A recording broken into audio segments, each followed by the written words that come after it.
Hi friends, I hope you're doing well this weekend.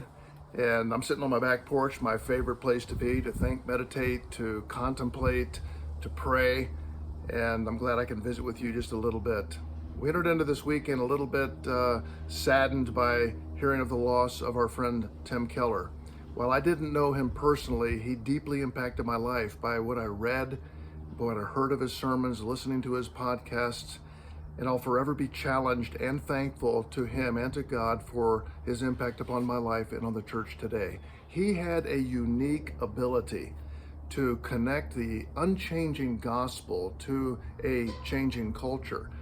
And I think he did that in a powerful way by valuing people, by asking questions, by trying to understand where they're coming from, and then taking God's unchanging truth and speaking it into their lives.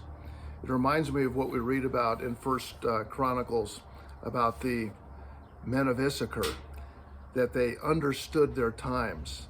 A lot of us understand the gospel and what we believe and what we know, but we don't understand the people that we're speaking to.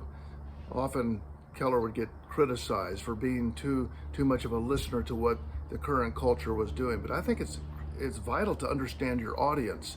You don't need to compromise your truth. Jesus rebuked the Jews for not understanding their times. It was D.A. Carson that said this last week: we've lost a giant, and I really believe that we have.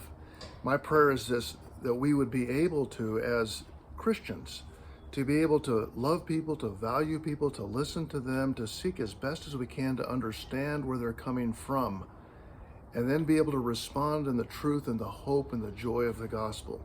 That's exactly what Jesus did. He always valued that person.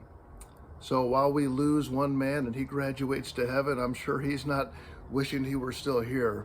My prayer is that we'll raise up a whole nother generation that can minister the same way Tim Keller did. I say a big thank you to him, to his family, to his church, and we pray for them as they respond to the loss of a true giant. I hope you have a great week.